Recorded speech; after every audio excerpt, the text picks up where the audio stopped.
Hey everyone, it's Flak. Most of you know I was a bit disappointed with the gun selection in Battlefield 1's latest DLC, Apocalypse. The expansion added a few weapons, including some of, we'll say, questionable utility, like the RSC SMG and the M1917 Enfield rifle.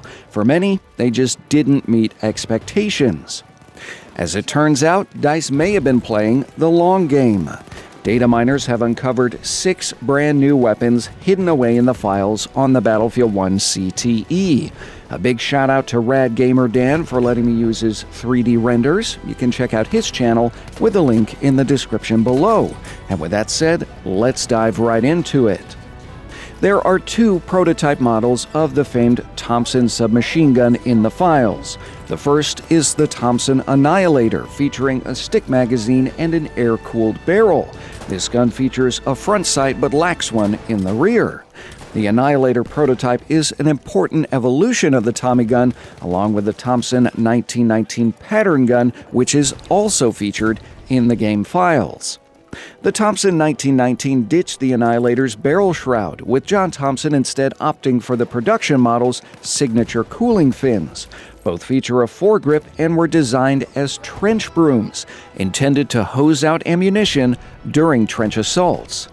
And early Thompson models absolutely shredded through ammunition, firing at a rate of up to 1,500 rounds per minute. That figure might temper your excitement to see the gun in Battlefield 1, but devs might opt for a more manageable fire rate. The Thompson never actually saw service in World War I, with combat ending just days before the first models arrived on the front lines. It's highly likely the new weapon will find itself in the arsenal of the assault class. Another weapon discovered in the files is the Federov Degtyarev. This variant of the Federov Automat was actually water-cooled. It was apparently produced in 1922, likely to combat the overheating problems that plagued earlier versions of the gun. Photographs of the weapon do show a bipod, though it doesn't appear on the render found in the Battlefield 1 files. The barrel may look silly, but it actually fits with Soviet military tactics of the time, which saw the gun used as a crew-served weapon.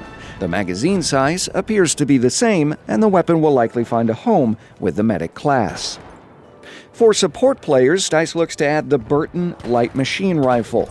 This is a weapon I'm particularly excited about because it's just so incredibly unique.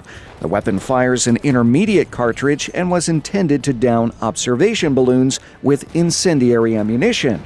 It fires 2 20-round top-loaded magazines. Interestingly, once the first magazine was empty, the operator would then disengage the empty magazine and engage the second magazine. That's a unique reload animation unlike anything we've seen in Battlefield 1. The Burton LMR was also select fire and might be the first support weapon in Battlefield 1 to feature a bayonet. Historically, it had a bayonet lug, and that lug does appear on the 3D render in Battlefield 1.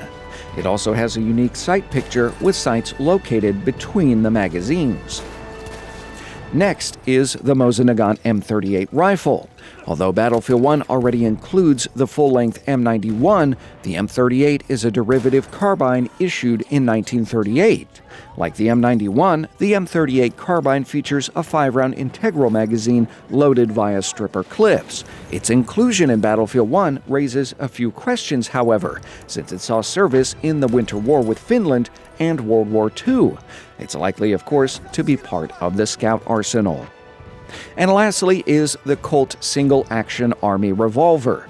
This pistol saw service with the U.S. Army until 1892, but could still be found on battlefields for decades as a private purchase. The Peacemaker featured a 6-shot cylinder and was known for its stopping power, earning the nickname the gun that won the West.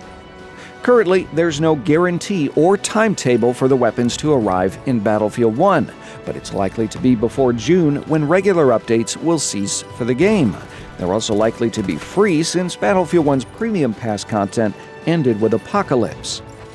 Which of these weapons are you most eager to get your hands on in Battlefield 1? Tell me that below in the comments. You also might want to check out the scoped M1917 carbine and several other new weapon variants that were recently spotted on the CTE. I'll leave a link to that on the video screen if you haven't already seen it. If you enjoyed this video, like, share, and subscribe. If you haven't hit that bell, be sure to bludgeon it to death. Visit @FlakFireGaming on Twitter for historical facts, dank memes, and the occasional giveaway. To take your Battlefield 1 game to the next level, check out the Battlefield 1 Ultimate Utility app with a link in the video description. Thanks for watching.